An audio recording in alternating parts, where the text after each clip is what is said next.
Bonjour Natacha. Bonjour. Oui, Natacha, alors l'année 2020 se termine et on vient se demander ce qu'elle aurait été s'il n'y avait pas eu le coronavirus. Vous auriez eu d'autres sujets en une. Eh oui, mais vous savez comment ça s'appelle, ce que vous êtes en train de faire? En fait, ça s'appelle une uchronie. Oui. C'est-à-dire un jeu d'historien qui consiste à imaginer une bifurcation dans le cours de l'histoire, le moment où le destin aurait pu prendre un autre chemin, et à partir de cette bifurcation, on déroule logiquement les événements pour créer un autre présent. Alors il y a des classiques du genre, et si Napoléon avait remporté Waterloo?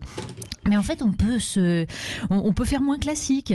Et si le coronavirus avait touché en priorité les jeunes? Vous imaginez comment ça se serait passé? Les enfants, les jeunes gens qui tombent malades, la panique, on les confine en priorité. Du coup, pour faire tourner le pays, les vieux reprennent du service. La génération du baby-boom a enfin sa guerre. Oui, c'est ce que vous faites cette semaine dans Marianne, justement, des uchronies.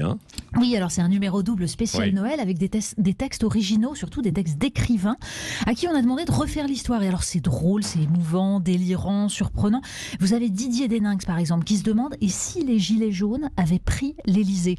Alors les époux Macron obligés de fuir comme Louis XVI à Varennes, les institutions qui tombent, l'instauration du tirage au sort, c'est génial comme texte. Et puis il y a Serge Joncourt qui se demande « Et si on avait appris le 11 mai qu'il n'y aurait pas de vaccin ?» Ça c'est le journal de bord d'un médecin dans le chaos. Philippe Grimbert, et si le virus avait touché le cerveau plutôt que le système respiratoire, les gens qui perdent 20 à 30 points de QI? Et là, je vous divulgue un peu l'histoire, en fait personne s'en rend compte au début. Et puis Julien Moreau qui nous écrit « Et si Emmanuel Macron avait persévéré dans le théâtre ?» Et vous retrouvez Emmanuel en tournée à Roubaix, Saint-Quentin, Rouen, au violon de sa vieille Kangoo, et Brigitte qui l'encourage « Ce soir c'est ton soir, Ruquier sera dans la salle. » Et il y a des histoires un petit peu plus anciennes, des trucs totalement fantaisistes. Déjà, ça l'est, ça.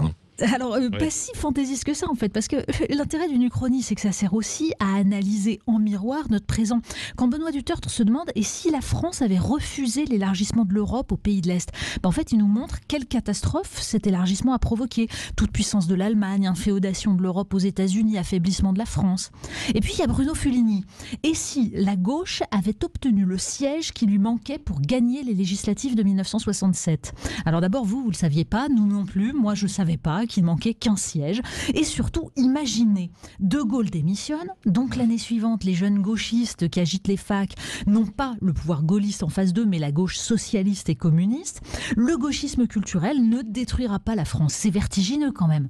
Et puis il y en a plein d'autres. Et si Mitterrand n'avait pas fait le tournant de la rigueur? Et si la France était allée en Irak? Et si Marcel Duchamp avait utilisé son urinoir pour pisser? Vous imaginez, pas d'art contemporain moche, ridicule. Bon allez, 2020 s'en va, et on l'enterre en beauté et surtout par un grand éclat de rire. Oui, on en a besoin, absolument. Merci beaucoup, Natacha Polony. Passez aussi de bonnes fêtes. Et puis, on va regarder ce numéro double avec attention. Oui, parce qu'il y a des choses quand même qu'on a. C'est du collector. Merci, Natacha. Et à bientôt.